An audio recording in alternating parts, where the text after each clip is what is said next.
한국이 다른 나라에게 자부심을 선사하는 나라가 됐습니다. 이 말이 실감나지 않을 수도 있습니다. 불과 얼마 전까지만 해도 한국은 외국의 반응에 감동받던 나라였으니까요. 외국인이 한국 음식을 먹고 맛있다고 하면 기뻤고, 외신이 한국을 조금이라도 긍정적으로 다뤄주면 뿌듯했습니다. 그런데 지금은 그 구조가 뒤집혔습니다. 한국이 인도를 언급했다는 이유만으로 현지 매체들이 국가적 자부심을 보도합니다. 영국 일간지는 평범한 한국인 여행자의 소감을 받아 적으며 자국을 자랑합니다. 필리핀은 한국인의 인정을 받으려고 서울까지 와서 음식 프로그램을 찍습니다. 이제 그들이 우리의 시선을 의식하기 시작한 겁니다. 그런데 더 놀라운 사실이 있습니다. 이것이 단순한 문화 임기의 문제가 아니라는 겁니다. 세계 문화의 기준 자체가 바뀌고 있다는 겁니다. 그 이야기를 지금 시작하겠습니다. 한국 최고라고 댓글을 남겨주세요. 여러분의 구독과 좋아요는 아주 큰 힘이 됩니다. 한국이 저희를 언급해줬습니다. 이건 기적이에요. 로버트 킬벌입니다. 63, 타임지 문화부 수석 편집장으로 40년을 일했습니다. 비틀즈의 미국 상륙을 취재했고, 스필버그의 첫 오스카를 지켜봤으며, 넷플릭스가 할리우드를 바꾸는 과정을 기록했죠. 문화란 언제나 서구에서 세계로 흐르는 것이라고 저는 그렇게 배웠습니다. 로스앤젤레스 돌비 극장 로비입니다. 아카데미 시상식이 끝난 지 10분쯤 지났습니다. 저는 커피를 마시며 오늘 기사 방향을 정리하고 있었습니다. 그런데 제 옆 소파에서 인도 취재진 3명이 카메라를 켜고 본국의 생중계를 하고 있습니다. 목소리가 떨려 있습니다. 캐대언 속에 인도가 나왔습니다. 주인공이 뭄바이 레스토랑에서 커리를 먹는 장면이 있었어요. 단 30초였지만 인도 음식과 인도 문화가 한국 영화에 언급됐습니다. 저는 고개를 돌립니다. 뭐라고요? 인도 기자가 흥분해서 계속 말합니다. 이것은 단순한 장면이 아닙니다.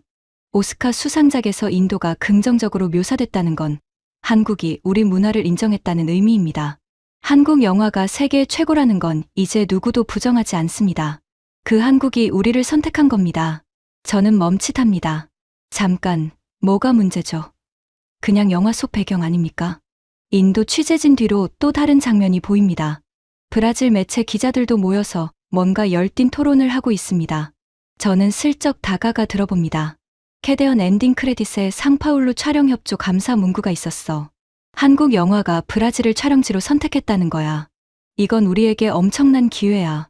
맞아. 한국 관객들이 우리 도시를 보게 되는 거잖아. 한류 팬들이 브라질에 관심을 가질 거야. 저는 커피를 내려놓습니다. 뭔가 이상합니다. 수상한 건 한국 배우입니다. 감독도 미국인, 제작사도 할리우드 메이저 스튜디오입니다. 그런데 왜 인도와 브라질 매체들이 이렇게 흥분하고 있죠? 단지 언급됐을 뿐입니다. 주인공도 아니고 주요 플롯도 아니고 그냥 지나가는 장면과 크레딧 한 줄입니다. 그런데 이들은 마치 자기 나라가 오스카를 받은 것처럼 기뻐하고 있습니다. 저는 수첩을 꺼냅니다. 메모를 시작합니다. 한국 배우가 출연하면 인도와 브라질 매체가 흥분한다. 이유는 한국이 자국을 언급했기 때문이다. 이건 좀 이상하지 않습니까? 시상식 중간에도 비슷한 장면을 봤습니다. 캐대언이 감독상을 받았을 때 레오나르도 디카프리오가 자리에서 일어나 박수를 쳤습니다. 엠마 스톤은 보라색 K-팝 응원봉을 흔들었죠. 그때 저는 그냥 한국 배우에 대한 존중이라고 생각했습니다. 그런데 지금 이 로비에서 벌어지는 일을 보니 뭔가 다른 것 같습니다. 저는 인도 기자에게 다가갑니다. 실례합니다. 타임지 킬벌입니다. 질문 하나 해도 될까요? 아, 타임지. 물론입니다. 커리 먹는 장면 때문에 생중계를 하시는 겁니까? 인도 기자가 환하게 웃습니다. 단순한 장면이 아닙니다. 한국이 우리를 선택했다는 의미죠. 지금 인도에서는 이 소식이 메인 뉴스로 나가고 있을 겁니다.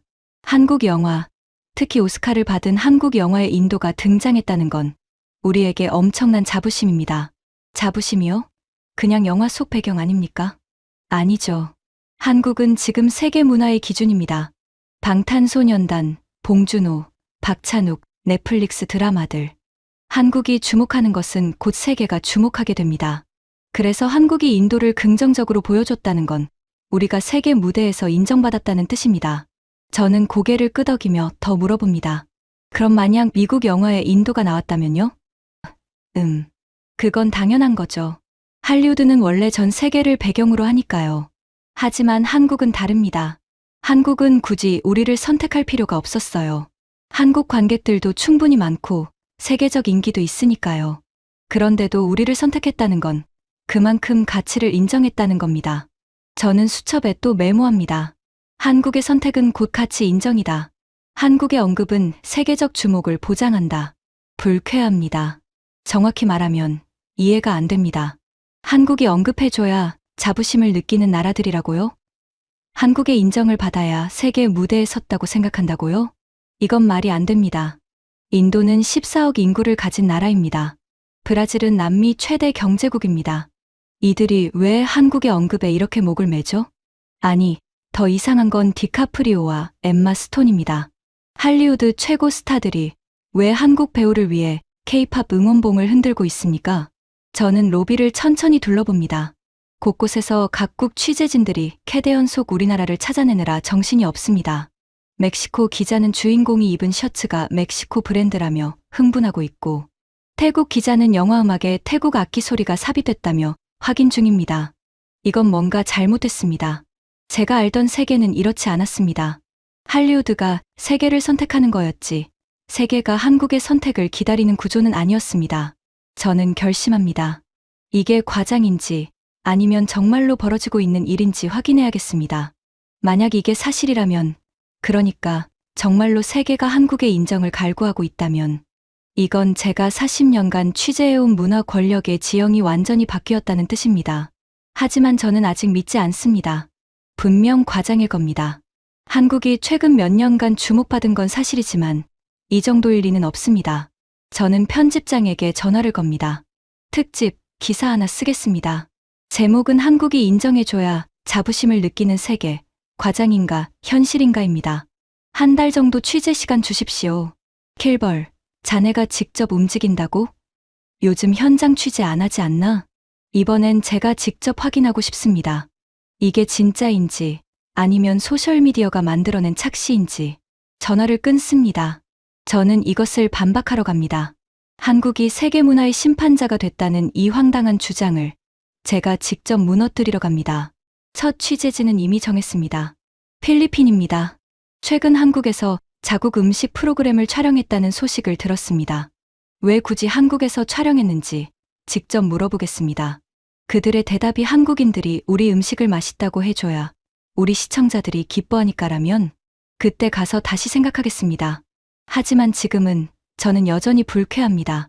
한국이 언급해줘야 비로소 가치가 생긴다는 세계라니. 말도 안 됩니다. 뉴욕타임스 본사 지하 3층입니다. 아카이브실의 형광등이 윙윙거립니다. 저는 먼지 쌓인 파일 박스들 사이에 앉아 있습니다. 로스앤젤레스에서 돌아온 지 이틀째입니다. 필리핀으로 떠나기 전에 한 가지 확인하고 싶은 게 있었습니다. 과거의 한국은 어땠는지 말이죠. 1985년대 파일부터 꺼냅니다. 노란 종이들이 바스러질 것처럼 얇습니다. 한국이라는 키워드로 검색합니다. 첫 번째 기사가 나옵니다. 1983년 정치면입니다. 제목은 분단국가 한국, 미국의 군사 원조 지속입니다. 기사를 읽어 내려갑니다. 미국이 한국의 군사 장비를 지원했고 한국 정부가 감사를 표했다는 내용입니다. 두 번째 기사입니다. 1987년 경제면이네요. 한국 경제 성장, 서구 기술 도입이 핵심입니다. 미국과 유럽의 선진 기술을 배워서 공장을 짓고 있다는 이야기입니다. 세 번째, 네 번째, 다섯 번째 기사를 넘깁니다. 전부 비슷합니다. 한국은 항상 받는 쪽이었습니다. 원조를 받고 기술을 배우고 문화를 수입하는 나라였습니다. 저는 1995년대 파일로 넘어갑니다. 좀 달라질까요? 역시나 비슷합니다. 1997년 외환위기 관련 기사가 수십 건 나옵니다. 국제통화기금 구제금융, 한국 경제 붕괴 위기, 미국과 유럽의 긴급 지원. 모두 한국이 도움을 받는 이야기들입니다. 문화면은 어떨까요? 저는 파일을 바꿔 뒤집니다. 1985년대부터 2000년대 초반까지 문화 섹션에서 한국을 검색합니다. 거의 없습니다. 간혹 나오는 기사들도 전부 이런 식입니다. 한국, 할리우드 영화 수입 급증, 한국 젊은이들, 미국 팝 음악의 열광, 서울의 스타벅스 1호점 개점, 미국 문화 상류. 받는 쪽입니다. 계속 받는 쪽이었습니다. 저는 파일을 덮고 한숨을 쉽니다. 그러다 문득 궁금해집니다. 그럼 지금은요? 책상 위에 제 노트북이 있습니다. 최근 5년간 제가 작성한 기사 파일들이 들어있죠. 저는 한국이라는 키워드로 검색합니다. 결과가 쏟아집니다. 2022년 5월 방탄소년단 백악관 초청, 미국 정부가 한국 아티스트에게 협력 요청. 2023년 3월 박찬욱 감독 칸 영화제 심사위원장 선정, 서구 영화계가 한국 감독에게 최고 권위 부여. 2024년 9월 삼성반도체 미국 공장 착공, 미국이 한국 기술에 의존. 저는 스크롤을 내립니다. 2025년 1월 넷플릭스 한국 드라마 제작 투자 확대, 미국 플랫폼이 한국 콘텐츠 확보 경쟁. 2025년 4월 봉준호 신작 할리우드 배급사들 유치 전, 미국 스튜디오들이 한국 감독 모시기 경쟁. 그리고 어제 작성한 제 메모입니다. 캐대언 오스카 이관왕, 전 세계 매체들이 한국 배우 주목, 인도와 브라질이 한국 영화 속 자국 언급에 흥분, 디카프리오와 엠마 스톤이 K-팝 응원봉 흔들어. 저는 노트북을 닫습니다. 40년입니다. 40년 만에 완전히 뒤바뀌었습니다. 받던 나라가 주는 나라가 됐습니다. 배우던 나라가 가르치는 나라가 됐습니다.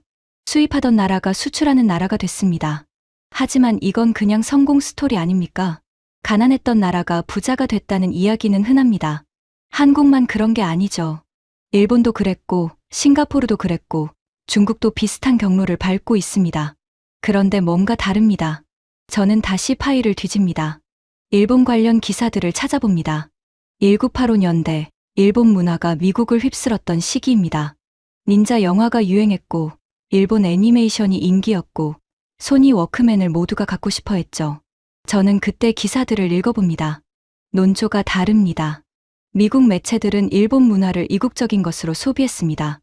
신기하고 재미있지만 우리와는 다른 것이었죠. 일본을 동경하거나 인정받고 싶어 하지 않았습니다. 그냥 소비했을 뿐입니다. 그리고 2000년대 들어서면서 그 열기는 식었습니다. 일본 문화는 여전히 존재하지만 더 이상 세계를 휩쓸지 않습니다. 저는 고개를 끄덕입니다. 그렇습니다. 한국도 마찬가지일 겁니다. 지금은 한국이 유행이지만 10년쯤 지나면 또 다른 나라가 뜨겠죠. 인도일 수도 있고, 브라질일 수도 있고, 아프리카 어느 나라일 수도 있습니다. 문화 유행은 원래 돌고 돕니다. 한국의 지금이 특별한 게 아니라 그냥 한국의 차례가 온 것뿐입니다. 저는 파일을 정리하며 메모합니다. 일시적, 유행. 일본처럼 결국 제자리로 돌아갈 것. 한국도 예외는 아니다. 그렇게 정리하니까 마음이 편해집니다. 로스앤젤레스에서 봤던 그 이상한 장면들도 이제 이해가 됩니다. 그냥 유행에 편승하는 거죠. 지금은 한국이 핫하니까 모두가 한국에 관심을 보이는 겁니다. 하지만 유행은 지나갑니다. 저는 가방을 챙깁니다. 내일 필리핀으로 떠납니다. 그런데 가방을 들다가 문득 멈칫합니다. 일본과 한국, 뭔가 다른 점이 하나 있습니다. 일본이 유행했을 때 미국인들은 일본의 인정을 원하지 않았습니다. 일본 문화를 소비했지만 일본에게 인정받고 싶어 하지는 않았죠. 그런데 지금은요? 인도 기자의 말이 떠오릅니다. 한국이 우리를 선택했다는 건 우리가 세계 무대에서 인정받았다는 뜻입니다. 브라질 기자들의 흥분도 떠오릅니다. 한국 관객들이 우리 도시를 보게 되는 거야. 한류 팬들이 브라질에 관심을 가질 거야. 그리고 디카프리오가 K-팝 응원봉을 흔들던 모습도 떠오릅니다. 저는 고개를 젓습니다. 아니, 그래도 유행입니다. 조금 강렬한 유행일 뿐이죠. 필리핀에 가서 확인하겠습니다. 그들이 한국에서 음식 프로그램을 찍은 이유가 정말로 한국인의 인정을 받기 위해서라면 그때 다시 생각하겠습니다. 하지만 지금은 저는 제 가설을 유지합니다. 이건 일시적 유행입니다. 10년 후면 모두가 한국을 잊을 겁니다. 저는 아카이브실 문을 닫고 나옵니다. 엘리베이터를 타고 올라가면서 저는 창밖을 봅니다. 맨해튼 거리가 보입니다. 타임스퀘어의 거대한 전광판들이 깜빡입니다. 그중 하나에 방탄소년단 광고가 나오고 있습니다. 저는 시선을 돌립니다. 유행입니다. 그냥 유행일 뿐입니다. 마닐라 공항에 내립니다. 습한 공기가 얼굴을 감쌉니다. 택시를 타고 필리핀 최대 방송국 TV5로 향합니다. 사흘 전 이메일을 보냈습니다. 한국에서 촬영한 음식 프로그램에 대해 취재하고 싶다고요. 제작진이 흔쾌히 승낙했습니다. 타임즈라는 이름이 여전히 통하긴 하네요. 방송국 로비에서 PD를 만납니다. 마리아 산토스, 40대 초반으로 보입니다. 악수를 나누고 회의실로 들어갑니다. 킬벌 씨, 멀리서 오셨는데 감사합니다. 우리 프로그램에 관심을 가져주시다니 영광이에요. 아닙니다. 흥미로운 기획이더군요. 그런데 한 가지 궁금한 게 있습니다. 저는 노트북을 펼칩니다. 프로그램 소개 자료를 띄웁니다. 필리핀 음식을 소개하는 프로그램인데 왜 굳이 서울에서 촬영하셨습니까? 제작비도 더 들었을 텐데요. 마리아 PD가 환하게 웃습니다. 좋은 질문이에요. 사실 저희도 처음엔 마닐라에서 찍으려고 했어요. 필리핀 음식이니까 필리핀에서 찍는 게 자연스럽잖아요. 그런데 기획회의를 하다가 깨달았죠. 우리 시청자들이 정말 보고 싶어 하는 건 뭘까? 필리핀 음식 아닙니까? 반만 맞아요. 시청자들이 보고 싶은 건 필리핀 음식을 한국인들이 먹는 모습이에요. 저는 펜을 멈춥니다. 한국인들이요? 네. 한국인들이 우리 음식을 먹고 맛있다고 해주는 장면이요. 그게 우리 시청자들한테는 엄청난 자부심이거든요. 마리아 PD가 태블릿을 꺼냅니다. 프로그램 시청률 그래프를 보여줍니다. 보세요. 이 장면이 시청률 최고점이에요.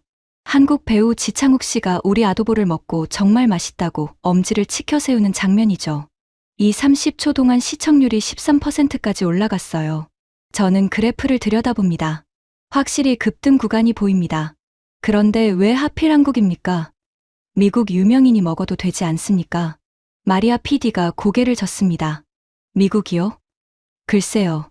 솔직히 미국인들이 우리 음식을 먹는 건 별로 안 중요해요. 미국은 원래 전 세계 음식을 다 먹잖아요. 뉴욕만 가도 필리핀 레스토랑이 수백 개예요. 그래서 미국인이 우리 음식을 먹는 게 특별하지 않아요. 그럼 한국은요? 한국은 달라요. 한국 사람들은 음식에 대한 기준이 엄청 높거든요. 김치, 불고기, 비빔밥 같은 자기네 음식에 대한 자부심도 대단하고요. 그런 한국 사람들이 우리 음식을 인정해준다는 건 그만큼 우리 음식이 세계적 수준이라는 뜻이에요. 저는 메모를 시작합니다. 그러니까 한국인의 입맛에 통과해야 세계적으로 인정받는다는 의미라는 말씀이신가요? 정확해요. 요즘 필리핀에서 한국은 일종의 검증 기관이에요. 한국에서 인기 있으면 어디서든 통한다는 공식이 있어요. 한국 드라마 수출되는 나라들 보세요. 필리핀, 태국, 베트남, 인도네시아. 전부 한국 문화를 먼저 받아들이고 그 다음에 세계로 퍼져나가잖아요. 마리아 PD가 태블릿을 넘깁니다. 촬영 현장 사진들이 나옵니다. 그래서 저희는 서울 명동에 팝업 레스토랑을 차렸어요. 일주일 동안 한국 사람들한테 필리핀 음식을 대접하고 그들의 반응을 촬영했죠. 지창욱 씨 말고도 일반 한국인들 100명 넘게 인터뷰했어요. 사진 속에 한국인들이 필리핀 음식을 먹고 있습니다. 표정들이 진지합니다. 한국 사람들 반응이 어땠습니까? 놀라웠어요. 정말 솔직하게 평가하더라고요. 맛있으면 맛있다고 하고 아니면 왜 아닌지 구체적으로 설명해 줬어요. 저희 셰프들이 그 피드백 듣고 레시피를 수정하기도 했어요. 저는 고개를 끄덕입니다.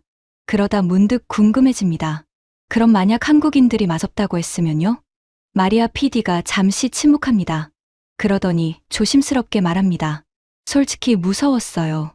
만약 한국인들이 우리 음식을 별로라고 했으면 필리핀 시청자들한테도 좋은 반응을 못 받았을 거예요.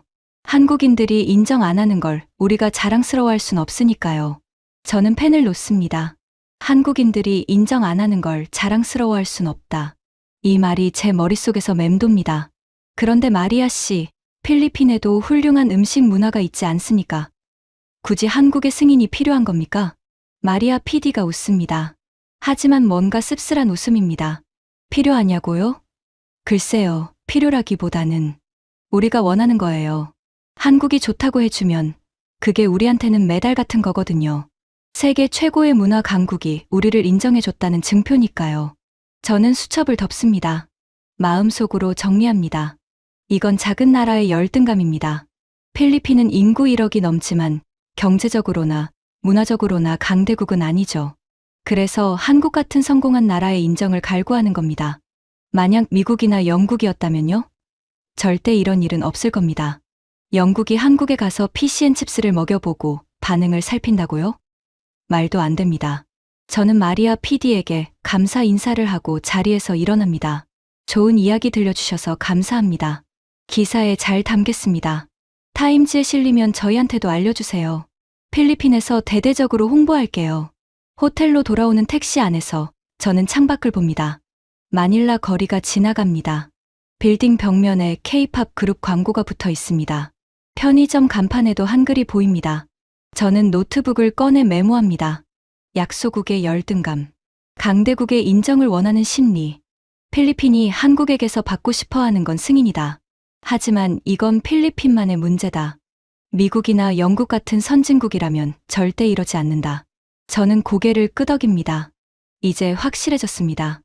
로스앤젤레스에서 봤던 인도와 브라질의 반응도, 마닐라에서 본 필리핀의 태도도 전부 같은 이유입니다. 약소국들이 강대국의 인정을 원하는 겁니다. 과거에는 미국이 그 역할을 했고, 지금은 한국이 잠시 그 자리에 있을 뿐이죠. 하지만 유행은 지나갑니다. 10년 후면 또 다른 나라가 뜰 겁니다. 저는 노트북을 덮습니다. 다음 취재지는 런던입니다. 영국 데일리 미러가 평범한 한국인 여행자의 런던 소감을 기사화했다는 소식을 들었습니다. 영국이라면 다를 겁니다. 대영제국이었던 나라가 한국인의 평가를 신경 쓸 리 없으니까요. 런던에 가면 제 가설이 증명될 겁니다. 이건 약소국들만의 현상이라는 것을요. 런던 히드로 공항에 도착합니다. 비가 내립니다. 영국답네요. 데일리 미러 편집국은 캐너리 워프에 있습니다. 택시를 타고 템즈강을 따라 달립니다. 유리로 된 고층 빌딩들이 강물에 비칩니다. 저는 가방 속 자료를 다시 꺼내봅니다. 일주일 전 데일리 미러에 실린 기사입니다. 제목은 이렇습니다. 한국인이 본 런던, 세계에서 가장 활기찬 도시. 기사를 읽으면서 처음엔 웃었습니다. 영국 언론이 관광객 한 명의 소감을 기사화했다니 좀 한가한가 보다 싶었죠. 하지만 자세히 읽어보니 뭔가 이상했습니다. 논조가 묘했습니다. 기사는 단순히 관광 후기를 전달하는 게 아니었습니다. 한국인이 런던을 칭찬했다는 사실 자체에 방점이 찍혀 있었죠. 데일리 미러 편집국에 도착합니다. 로비에서 기자를 만납니다. 제임스 윌슨, 50대 중반쯤 됐습니다. 킬벌 씨, 타임즈에서 오셨다고요? 영광입니다. 어떤 기사 때문에 오신 거죠? 지난주 한국인 여행자 인터뷰 기사요. 그 기사에 대해 몇 가지 여쭤보고 싶습니다. 제임스가 고개를 끄덕입니다. 아, 그 기사요. 반응이 꽤 좋았어요. 온라인에서 조회수가 20만을 넘었거든요. 회의실로 들어갑니다. 제임스가 커피를 권합니다. 저는 사양하고 바로 질문합니다. 그 한국인은 유명인입니까? 아니요. 평범한 여행자예요. 인스타그램 팔로워도 1000명 정도밖에 안 되더라고요. 그럼 왜 기사화했습니까? 제임스가 잠시 멈칫합니다. 그러더니 웃습니다. 솔직히 말씀드릴까요? 한국인이니까요. 한국인이라서요?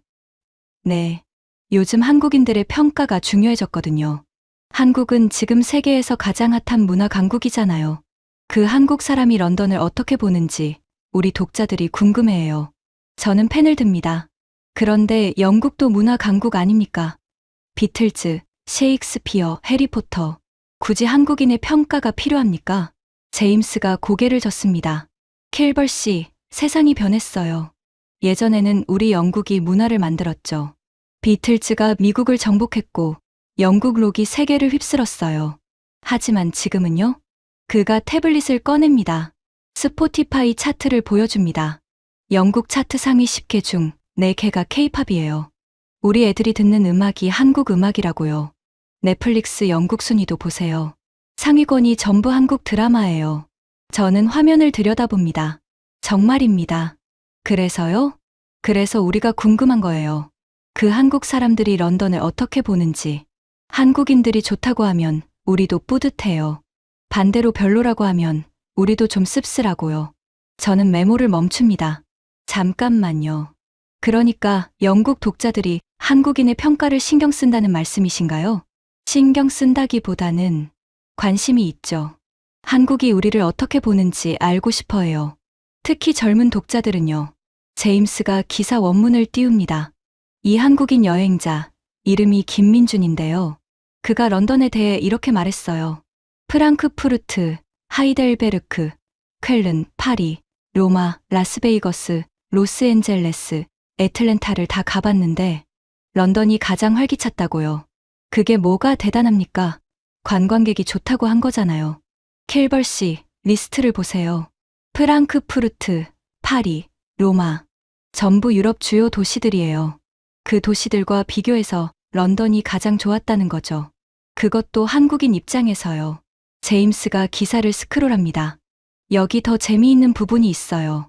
김민준 씨가 이렇게 말했어요. 한국은 비교적 다양성이 적은데 런던의 다양성에서 평화로움과 조화로움을 느꼈다고요. 거리가 깨끗하게 관리돼 있고 비가 와도 인도가 미끄럽지 않았다고요.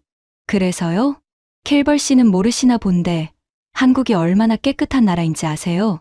서울 지하철은 세계에서 가장 깨끗한 지하철로 유명해요. 그런 한국 사람이 런던 거리가 깨끗하다고 인정했다는 건 우리한테는 엄청난 칭찬이에요. 저는 펜을 내려놓습니다. 뭔가 잘못했습니다. 영국입니다. 대영 제국입니다. 한때 해가 지지 않는 나라였고 전 세계를 식민 지배했던 나라입니다. 비틀즈와 롤링스톤스를 배출했고 셰익스피어와 제인 오스틴을 낳은 나라입니다. 그런데 지금 제 앞에 앉은 영국 기자는 한국인 일반인 한 명이 런던 거리가 깨끗하다고 말한 걸 가지고 자랑스러워하고 있습니다. 제임스 씨, 실례지만 이건 좀 이상하지 않습니까? 영국이 굳이 한국인의 승인을 받을 필요가 있나요? 제임스가 웃습니다. 승인이라기보다는 인정이죠. 한국은 지금 세계 문화의 기준이에요. 한국이 좋다고 하는 건 곧 세계적 수준이라는 뜻이고 한국이 별로라고 하면 뭔가 개선할 점이 있다는 뜻이죠. 저는 수첩을 덮습니다. 마닐라에서 들었던 말과 똑같습니다. 필리핀 PD 마리아가 했던 말과 한 글자도 다르지 않습니다. 하지만 필리핀은 약소국입니다. 영국은 아니죠. 그럼 만약 미국인이 런던을 칭찬했다면요? 기사로 만들었습니까? 제임스가 고개를 젓습니다. 글쎄요. 아마 안 만들었을 거예요. 미국인들은 원래 자기네가 최고라고 생각하잖아요. 그래서 미국인이 런던 좋다고 해도 별로 특별하지 않아요. 하지만 한국은 달라요. 뭐가 다릅니까? 한국 사람들은 자기 나라에 대한 자부심이 엄청나요. 한국 음식, 한국 문화, 한국 시스템에 대해 정말 자랑스러워하죠. 그런 사람들이 다른 나라를 칭찬한다는 건 진심으로 인정했다는 뜻이에요. 그래서 의미가 있는 거예요. 저는 일어섭니다. 좋은 이야기 감사합니다. 기사에 잘 담겠습니다. 편집국을 나와 거리로 나옵니다. 비는 여전히 내립니다. 저는 우산을 펼치고 걷습니다. 머릿속이 복잡합니다. 필리핀은 약소국의 열등감이라고 정리했습니다. 그런데 영국도 똑같습니다. 영국이 약소국입니까? 말도 안 됩니다. 그럼 뭡니까? 혹시 이게 진짜일까요? 정말로 세계가 한국의 인정을 원하고 있는 걸까요? 저는 고개를 젓습니다. 아니, 우연일 겁니다. 제임스 개인의 생각일 수도 있죠. 영국 전체가 그런 건 아닐 겁니다. 하지만 마음 한편에서 의심이 자라납니다. 만약 이게 우연이 아니라면요? 저는 호텔로 돌아와 노트북을 펼칩니다. 검색을 시작합니다. 영국 매체들이 한국을 다루는 방식을 찾아봅니다. 기사들이 쏟아집니다. BBC, 한국 드라마가 영국 청소년 문화를 바꾸고 있다. 가디언, K-팝이 영국 음악 산업의 새로운 기준이 됐다. 텔레그래프, 한국 영화 제작 방식을 배워야 한다. 저는 스크롤을 내립니다. 더 이상한 기사도 있습니다. 데일리 메일, 영국 요리를 한국 셰프에게 배운다. 타임스, 한국식 교육 시스템 도입 검토. 인디펜던트, 한국인들이 사랑하는 영국 브랜드 리스트. 저는 노트북을 덮습니다. 이건 우연이 아닙니다. 영국이 한국을 의식하고 있습니다. 한국의 시선을 신경 쓰고 있습니다. 하지만 저는 아직 인정하고 싶지 않습니다. 혹시 영국만 이런 건 아닐까요? 다른 유럽 국가들은 어떨까요? 저는 다시 검색합니다. 프랑스 매체, 독일 매체, 이탈리아 매체를 찾아봅니다. 비슷합니다. 전부 비슷합니다. 한국을 다루는 기사들의 논조가 전부 비슷합니다. 한국이 우리를 어떻게 보는지, 한국이 우리를 선택할지, 한국이 우리를 인정할지. 저는 창밖을 봅니다. 런던 야경이 보입니다. 템즈강의 불빛들이 반짝입니다. 제 가설에 금이 가고 있습니다. 약소국의 열등감이라는 가설이 무너지고 있습니다. 하지만 아직은 버티고 싶습니다. 다시 뉴욕으로 돌아가겠습니다. 거기서 자료를 더 정리하겠습니다. 혹시 모릅니다. 다른 설명이 있을지도요. 뉴욕 타임스퀘어입니다. 저는 커피를 들고 거리를 걷고 있습니다. 런던에서 돌아온 지 이틀째입니다. 잠을 제대로 못 잤습니다. 계속 뭔가가 머릿속을 맴돕니다. 머리를 식히려고 나왔는데 오히려 더 복잡해집니다. 저는 타임스퀘어 한가운데 섭니다. 고개를 들어 전광판들을 봅니다. 가장 큰 전광판에 방탄소년단이 나옵니다. 신곡 뮤직비디오 광고입니다. 올드보이 복도 장면이 스쳐 지나갑니다. 옆 전광판에는 삼성 폴더블폰 광고가 나옵니다. 언폴드 유어 월드라는 문구가 깜빡입니다. 그 옆에는 넷플릭스 한국 드라마 광고입니다. 저는 천천히 360도 돌며 전광판들을 봅니다. 한국이 보입니다. 어디를 봐도 한국이 보입니다. 이건 뭡니까? 타임스퀘어는 세계 자본주의의 중심입니다. 여기 광고 하나 띄우려면 수백만 달러가 듭니다. 그런데 한국이 3개나 차지하고 있습니다. 저는 걷기 시작합니다. 42가 거리를 따라 내려갑니다. 애플 스토어가 보입니다. 유리 계단이 있는 그 유명한 매장이죠. 그 바로 옆에 삼성 매장이 있습니다. 저는 두 매장을 번갈아 봅니다. 애플 스토어 앞에 줄이 있습니다. 삼성 매장 앞에도 줄이 있습니다. 길이가 비슷합니다. 저는 삼성 매장 앞으로 다가갑니다. 줄 서 있는 사람에게 묻습니다. 뭘 사려고 기다리십니까? 폴더블 폰이요. 신제품 나왔거든요. 애플 아이폰은요? 고려 안 하셨습니까? 그가 웃습니다. 아이폰도 좋죠. 근데 삼성이 더 혁신적이에요. 폴더블은 애플이 못 만들잖아요. 저는 고개를 끄덕이고 걷습니다. 삼성이 더 혁신적이다. 뉴요커가 한 말입니다. 맨해튼 한복판에서요. 저는 계속 걷습니다. 서점이 보입니다. 스트랜드 북스토어. 뉴욕에서 가장 유명한 독립 서점이죠. 들어갑니다. 베스트셀러 코너로 갑니다. 한국 관련 책들이 보입니다. K-팝의 탄생. 한국 드라마가 세계를 사로잡는 법. 삼성 대 애플. 저는 한 권을 집어듭니다. 뒷표지를 읽습니다. 한국이 어떻게 문화 초강대국이 됐는지 분석한 책. BTS부터 봉준호까지 한국의 성공 비밀을 파헤친다. 문화 초강대국. 저는 책을 내려놓습니다. 서점을 나와 다시 걷습니다. 코리아타운 방향으로 향합니다. 32가 근처죠. 레스토랑들이 보입니다. 한식당이 줄지어 있습니다. 하나를 지나치는데 창문 너머로 사람들이 보입니다. 전부 외국인들입니다. 백인, 흑인, 히스패닉, 다양합니다. 다들 젓가락으로 김치를 집어 먹고 있습니다. 저는 멈춥니다. 10년 전만 해도 이 거리는 한국 교민들만 오던 곳이었습니다. 그런데 지금은 뉴요커들의 핫플레이스가 됐습니다. 저는 아파트로 돌아옵니다. 노트북을 엽니다. 검색을 시작합니다. 뉴욕 타임스 아카이브를 엽니다. 제가 40년간 쓴 기사들이 있습니다. 키워드로 검색합니다. 문화 강국. 결과가 나옵니다. 1985년대 미국, 2995년대 미국, 2000년대 미국. 전부 미국입니다. 그럼 지금은요? 최근 5년 기사를 검색합니다. 한국이 나옵니다. 자꾸 나옵니다. 저는 다른 검색을 합니다. 세계 최고의 음악. 1995년대까지는 전부 미국과 영국입니다. 비틀즈, 마이클 잭슨, 마돈나. 2020년대는요? 방탄소년단이 나옵니다. 빌보드 7곡 1위. 비틀즈 이후 최고 기록. 저는 숫자를 확인합니다. 비틀즈가 빌보드 1위 곡을 20개 만들었습니다. 방탄소년단은 7개입니다. 하지만 속도가 다릅니다. 비틀즈는 10년 걸렸습니다. 방탄소년단은 5년 만에 7개를 만들었습니다. 저는 계산합니다. 이 속도라면 3년 안에 비틀즈를 넘어설 수 있습니다. 손이 떨립니다. 저는 다음 검색을 합니다. 세계 최고의 영화, 할리우드가 나옵니다. 당연합니다. 하지만 최근 5년 데이터를 보니 이상합니다. 칸 황금종려상, 한국. 오스카 작품상, 한국. 베니스 은사자상, 한국. 저는 스크롤을 내립니다. 박찬욱, 칸 심사위원장. 봉준호, 오스카 사관왕. 상을 받던 사람들이 상을 주는 자리에 올랐습니다. 저는 창밖을 봅니다. 센트럴파크가 보입니다. 숨을 깊이 쉽니다. 마지막 검색을 합니다. 세계 최첨단 기업 애플이 나옵니다. 1위입니다. 2위는요? 삼성입니다. 저는 데이터를 엽니다. 반도체 시장 점유율 삼성 1위, 스마트폰 출하량 삼성과 애플이 1, 2위 경쟁, 폴더블폰 시장 삼성 압도적 1위. 저는 의자에 기댑니다. 음악, 영화, 기술, 세계입니다. 이 세 개를 동시에 가진 나라는 역사상 미국뿐이었습니다. 빌보드와 할리우드와 애플. 이 조합이 미국을 문화 초강대국으로 만들었습니다. 그런데 지금 한국도 이 조합을 갖췄습니다. K-팝과 한국 영화와 삼성. 저는 펜을 듭니다. 종이에 씁니다.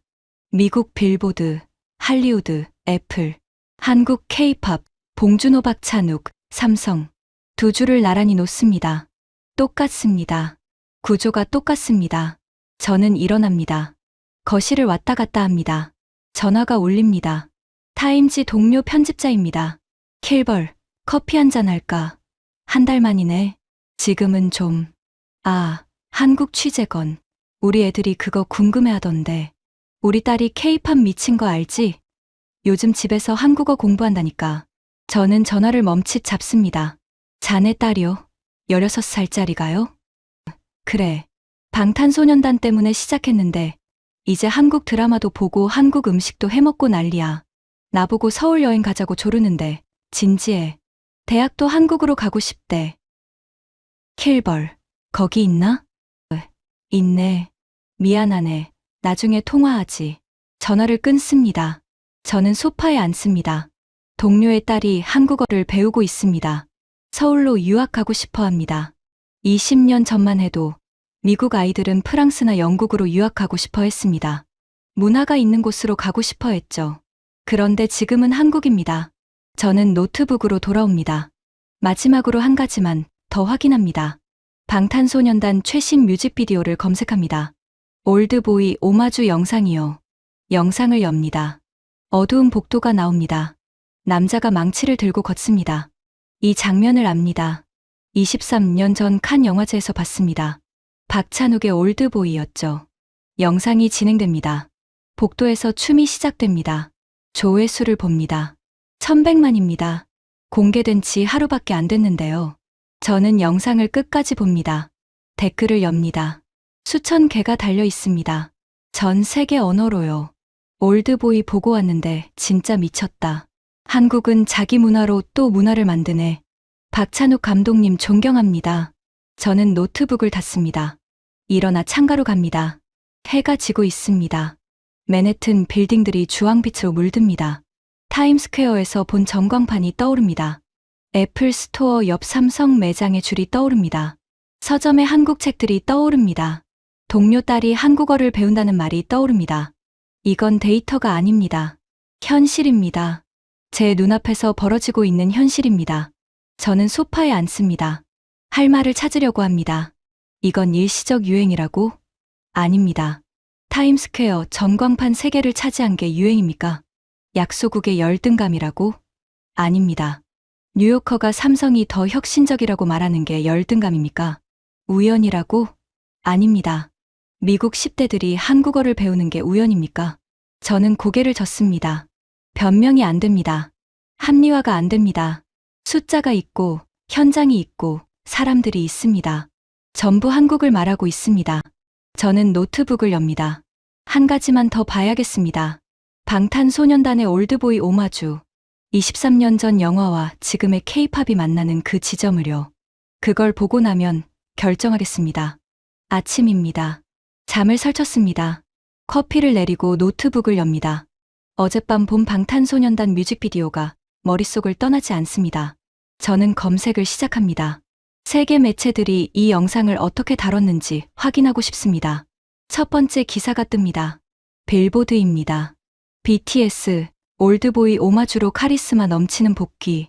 4년 공백을 깨고 돌아온 K-팝 황제들이 한국 영화 역사의 경의를 표하다. 기사를 읽어 내려갑니다.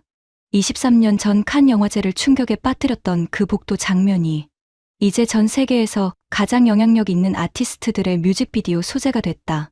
이것은 단순한 오마주가 아니라 한국 문화가 스스로를 재해석하며 세계에 제시하는 새로운 방식이다. 저는 스크롤을 내립니다. 두 번째 기사입니다. IGN, 세계 최대 엔터테인먼트 매체입니다. BTS 신곡 2.5, 올드보이 복도 격투신의 경일. 이것은 한국 문화의 강렬한 충돌이다. 충돌이라는 표현이 눈에 들어옵니다. 기사는 이렇게 설명합니다. BTS는 올드보이의 폭력적이고 날 것 같은 영화적 이미지를 K-팝 특유의 세련된 퍼포먼스와 결합했다. 거칠었던 복도 액션이 고급스러운 댄스로 진화했다. 이것이 바로 한국 문화가 자기 자신을 소재로 세계적 콘텐츠를 만들어내는 방식이다. 저는 커피를 마십니다. 식어버렸지만 신경 쓰이지 않습니다. 세 번째 기사를 엽니다. 버라이어티입니다. 올드보이에서 BTS까지 23년 한국 문화의 여정. 2003년 박찬욱의 올드보이는 서구 관객들에게 한국 영화란 무엇인지 각인시켰다. 2027년 BTS는 그 영화를 오마주하며 한국 문화가 어디까지 왔는지 보여준다. 기사는 계속됩니다. 주목해야 할 점은 올드보이를 만든 박찬욱 감독이 현재 칸 영화제 심사위원장이라는 사실이다. 상을 받던 사람이 상을 주는 사람이 됐다. 그리고 그가 만든 영화는 이제 세계 최고의 팝스타들이 오마주할 만큼 클래식이 됐다. 저는 노트북에서 손을 뗍니다. 23년. 그 시간 동안 무슨 일이 벌어진 겁니까? 저는 창밖을 봅니다. 센트럴파크의 나무들이 보입니다. 2003년, 저는 칸 영화제 취재를 갔었습니다. 올드보이가 심사위원 대상을 받던 날이었죠. 극장 안은 술렁였습니다. 복도 격투 장면이 끝났을 때 관객들은 침묵했습니다. 충격이었습니다. 시상식 후 기자들이 모였습니다. 모두가 같은 질문을 했습니다. 한국 영화가 이 정도였나? 당시 저는 이렇게 썼습니다. 박찬욱의 올드보이, 서구 영화계의 신선한 충격, 아시아 영화의 새로운 가능성을 보여주다. 신선한 충격, 새로운 가능성. 그때 저는 한국을 발견의 대상으로 봤습니다. 우리가 몰랐던 세계를 찾아낸 거라고 생각했죠. 하지만 지금은 다릅니다. 이제 한국은 발견의 대상이 아닙니다. 기준이 됐습니다. 저는 다시 검색합니다. 영화 전문 매체들을 찾아봅니다. 인디와이어가 떴습니다. BTS의 올드보이 오마주, 영화 팬들 환호. 2003년 칸에서 상을 받았던 그 장면이 이제 10억 명이 볼 뮤직비디오가 됐다. 올드보이는 이제 전 세계인이 아는 레퍼런스다. 10억 명. 저는 숫자를 다시 봅니다. 2003년 올드보이는 전 세계에서 1,500만 명이 봤습니다. 예술 영화로서는 대단한 성공이었죠. 그런데 지금 방탄소년단의 오마주 영상은 하루 만에 1,100만 조회수를 넘어섰고 일주일 안에 10억을 넘을 거라고 합니다. 23년 전 1,500만 명이 본 장면을 이제 10억 명이 봅니다. 규모가 달라졌습니다. 저는 다시 기사를 읽습니다. 스크린렌트도 비슷한 내용을 다뤘습니다. 박찬욱의 올드보이, BTS 덕분에 Z세대가 재발견. 영화를 본 적 없는 10대들이 올드보이를 찾아보고 있다. 이것이 바로 K-팝이 영화 산업에 미치는 영향이다. 저는 댓글창을 엽니다. 수천 개의 댓글이 달려 있습니다. BTS 영상 보고 올드보이 찾아봤는데 진짜 미쳤다. 23년 전 영화가 이렇게 현대적일 수 있다니. 한국은 자기 문화를 소재로 또 다른 문화를 만들어내네. 박찬욱 감독 존경합니다. 저는 댓글창을 닫습니다. 손이 떨립니다. 과거에는 서구가 동양을 발견했습니다. 우리가 그들을 찾아냈고, 우리가 그들에게 상을 줬고, 우리가 그들을 세계에 소개했습니다. 하지만 지금은 한국이 스스로를 소개합니다. 서구의 허락이나 발견 없이 한국이 직접 세계에 제시합니다. 그리고 세계는 받아들입니다. 저는 일어나 거실을 걷습니다. 머릿속이 복잡합니다. 박찬욱이 떠오릅니다. 칸 심사위원장인 그 사람 말이죠. 저는 노트북으로 돌아와 검색합니다. 박찬욱의 경력을 찾아봅니다. 2003년 올드보이로 칸 심사위원 대상, 2004년 베니스 영화제 심사위원, 2012년 칸 심사위원, 2017년 칸 각본상, 2024년 칸 감독상, 2026년 칸 심사위원장. 저는 화면을 봅니다. 23년 동안 상을 받던 사람이 상을 주는 사람이 됐습니다. 심사를 받던 사람이 심사하는 사람이 됐습니다. 그리고 그 사람이 만든 영화는 이제 세계 최고의 팝스타들이 경의를 표할 만큼 클래식이 됐습니다. 저는 의자에 앉습니다. 입이 마릅니다. 물을 마시려다가 그냥 앉아 있습니다. 뭔가 말을 해야 할 것 같은데 아무 말도 나오지 않습니다. 반박하려고 했습니다. 이건 과장이라고, 일시적 유행이라고, 약소국의 열등감이라고 말하려고 했습니다. 하지만 이제 뭐라고 말해야 할지 모르겠습니다. 숫자가 있습니다. 데이터가 있습니다. 기록이 있습니다. 비틀즈에 근접한 빌보드 기록, 칸의 심사위원장이 된 감독, 10억 명이 볼 뮤직비디오, 애플과 경쟁하는 기업, 이걸 뭐라고 설명해야 합니까? 저는 창밖을 봅니다. 해가 중천에 떠 있습니다. 오랫동안 아무 생각도 하지 않습니다. 그냥 앉아 있습니다. 필리핀에서 들었던 말이 떠오릅니다. 한국인들이 인정 안 하는 걸 우리가 자랑스러워할 순 없어요. 런던에서 들었던 말도 떠오릅니다. 한국은 지금 세계 문화의 기준이에요. 로스앤젤레스에서 봤던 장면도 떠오릅니다. 인도 기자가 생중계하며 말했죠. 한국이 우리를 선택했다는 건 우리가 세계 무대에서 인정받았다는 뜻입니다. 저는 눈을 감습니다. 40년입니다. 40년간 저는 문화란 서구에서 세계로 흐르는 것이라고 믿었습니다. 하지만 틀렸습니다. 이제 문화는 한국에서도 세계로 흐릅니다. 아니, 어쩌면 한국이 그 흐름의 중심이 됐는지도 모릅니다. 저는 눈을 뜹니다. 노트북 화면에 방탄소년단 뮤직비디오가 멈춰 있습니다. 복도 장면입니다. 어둡고 지저분한 복도에서 7명이 춤을 춥니다. 23년 전 한 명이 망치를 들고 싸웠던 그 자리에서 이제 7명이 춤을 춥니다. 폭력이 아름다움이 됐습니다. 고통이 예술이 됐습니다. 받던 자리가 주는 자리가 됐습니다. 저는 노트북을 닫습니다. 할 말이 없습니다. 처음입니다. 40년 기자 생활에서 처음으로 할 말이 없습니다. 커서가 깜빡입니다. 빈 화면 위에서요. 타임지 커버 스토리 초고를 쓰기 시작한 지 3시간째입니다. 아직 첫 문장도 못 썼습니다. 저는 키보드에서 손을 뗍니다. 커피를 마십니다. 또 식었습니다. 책상 위에 취재 노트들이 펼쳐져 있습니다. 로스앤젤레스, 마닐라, 런던, 그리고 뉴욕에서 모은 자료들이죠. 저는 첫 페이지를 펼칩니다. 로스앤젤레스 돌비 극장 로비. 인도 취재진이 흥분해서 본국에 생중계하던 장면이 적혀 있습니다. 당시 저는 이렇게 메모했습니다. 불쾌하다. 한국이 언급해줘야 자부심을 느끼는 나라들. 말이 안 된다. 저는 그 메모를 바라봅니다. 불쾌하다고 썼습니다. 왜 불쾌했을까요? 저는 펜을 듭니다. 메모 옆에 씁니다. 내가 알던 세계가 아니었기 때문에. 맞습니다. 제가 아는 세계에서는 미국이 언급하고 유럽이 인정하고 서구가 기준을 정했습니다. 그런데 인도가 한국의 언급에 목을 메고 있었습니다. 그게 저를 불쾌하게 만들었습니다. 저는 다음 페이지를 넘깁니다. 마닐라에서 만난 마리아 PD의 말이 적혀 있습니다. 한국인들이 우리 음식을 맛있다고 해줘야 우리 시청자들이 뿌듯해해요. 당시 저는 이렇게 정리했습니다. 작은 나라의 열등감. 선진국이라면 이러지 않을 것. 저는 그 메모를 응시합니다. 열등감이라고 썼습니다. 정말 열등감이었을까요? 저는 펜으로 메모를 지웁니다. 옆에 새로 씁니다. 새로운 기준의 탄생. 필리핀이 한국의 인정을 원한 건 열등감이 아니었습니다. 한국이 새로운 기준이 됐기 때문이었습니다. 한국인들이 좋다고 하면 세계가 좋아한다는 것. 그게 검증된 사실이 됐기 때문이었습니다.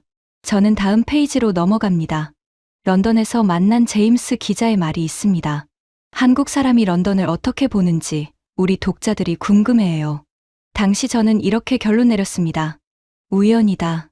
영국 전체의 현상은 아니다. 저는 고개를 젓습니다. 우연이 아니었습니다. 데일리 미러뿐 아니라 가디언도, BBC도, 텔레그래프도 비슷했습니다. 전부 한국의 시선을 의식하고 있었습니다. 대영 제국이었던 나라가, 비틀즈를 배출한 나라가 한국인 일반인의 평가를 기사화하고 있었습니다. 저는 창밖을 봅니다. 맨해튼 거리가 보입니다. 사람들이 오갑니다. 문득 궁금해집니다. 저 사람들은 알까요? 세계가 바뀌었다는 걸요? 문화 권력의 중심이 이동하고 있다는 걸요? 저는 다시 노트를 봅니다. 뉴욕에서 정리한 데이터들이 있습니다. 방탄소년단, 빌보드 7곡 1위, 비틀즈 기록에 근접, 봉준호, 오스카 사관왕, 박찬욱, 칸 심사위원장. 삼성, 애플과 경쟁하는 유일한 기업. 세 분야를 동시에 장악한 나라. 역사상 미국만 가능했던 조합. 저는 펜을 놓습니다. 이제 알겠습니다. 왜 세계가 한국의 인정을 원하는지 말이죠. 한국이 음악과 영화와 기술을 동시에 가졌기 때문입니다. 이 조합을 가진 나라는 자동으로 기준이 됩니다. 과거 미국이 그랬던 것처럼요. 빌보드에 오르면 성공한 가수였습니다. 할리우드에 진출하면 인정받은 배우였습니다. 실리콘밸리 기업과 협업하면 최고 기업이었습니다. 그런데 이제는요? K-팝 차트에 오르는 것도 성공입니다. 한국 영화제에서 상 받는 것도 인정입니다. 삼성과 협업하는 것도 최고의 증표입니다. 저는 노트북으로 돌아옵니다. 첫 문장을 씁니다. 한국이 언급해줘야 자부심을 느끼는 나라들이 생겨났다. 손가락을 멈춥니다. 문장을 다시 읽습니다. 지웁니다. 다시 씁니다. 세계가 새로운 기준을 갖게 됐다. 이것도 마음에 안 듭니다. 지웁니다. 저는 의자에 기댑니다. 처음 취재를 시작할 때 품었던 질문으로 돌아갑니다. 한국이 인정해줘야 자부심을 느끼는 세계. 그게 말이 되는가? 한 달 전 저는 이렇게 대답했을 겁니다. 말도 안 된다. 과장이다. 일시적 유행이다. 하지만 지금은요? 저는 키보드에 손을 올립니다. 천천히 씁니다. 말이 된다. 세 글자입니다.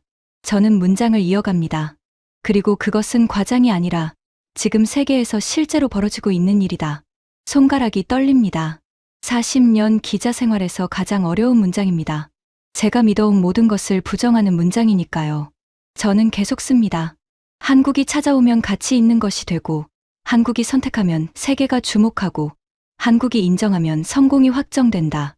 이것이 2027년 세계의 새로운 공식이다. 문장을 읽어봅니다. 눈을 감습니다.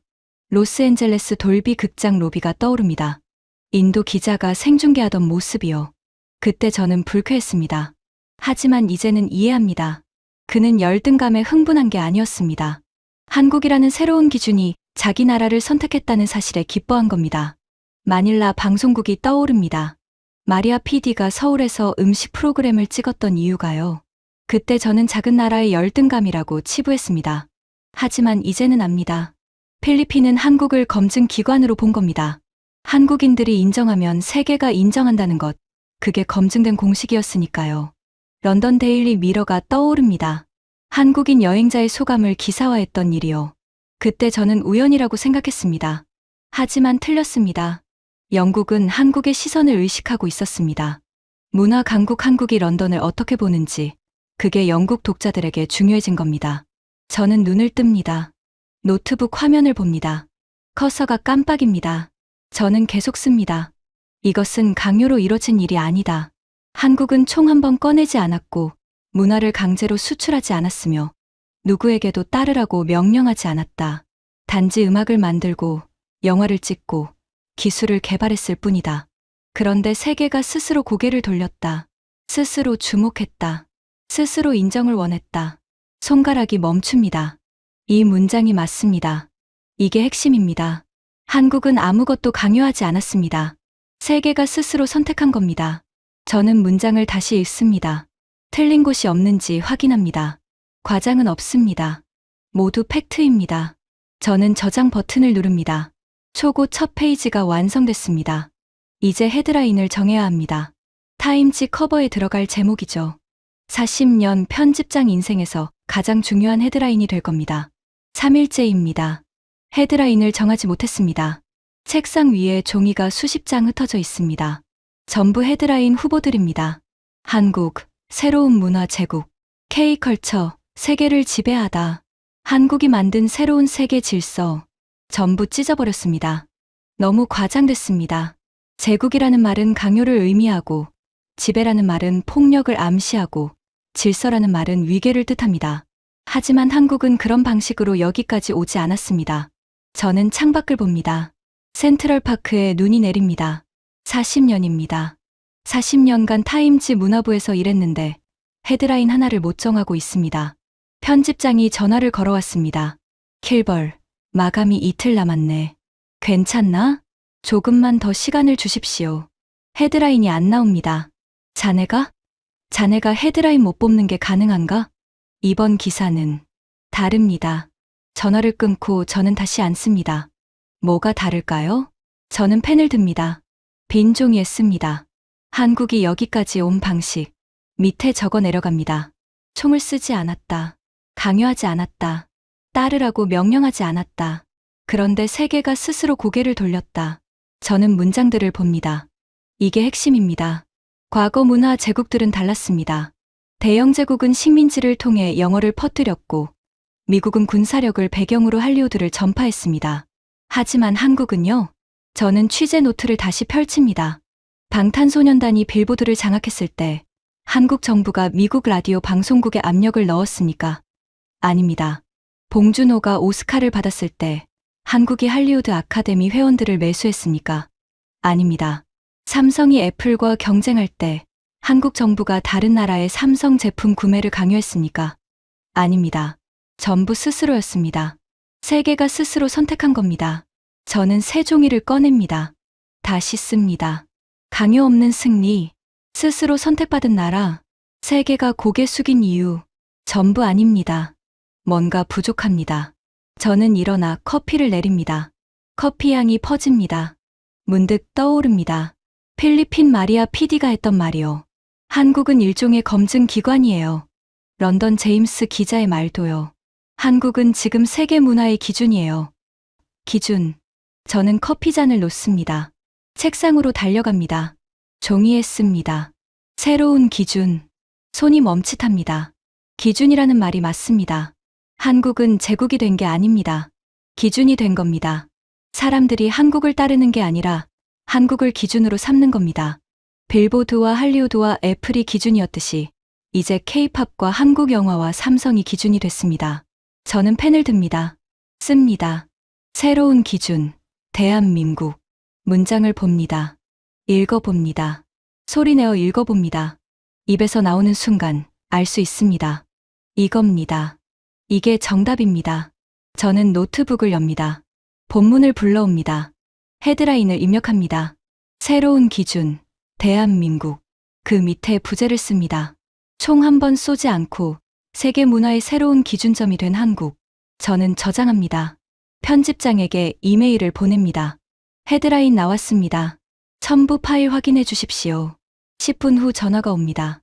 킬벌, 이거 확정인가? 예, 새로운 기준이라 강한 표현인데. 하지만 사실입니다.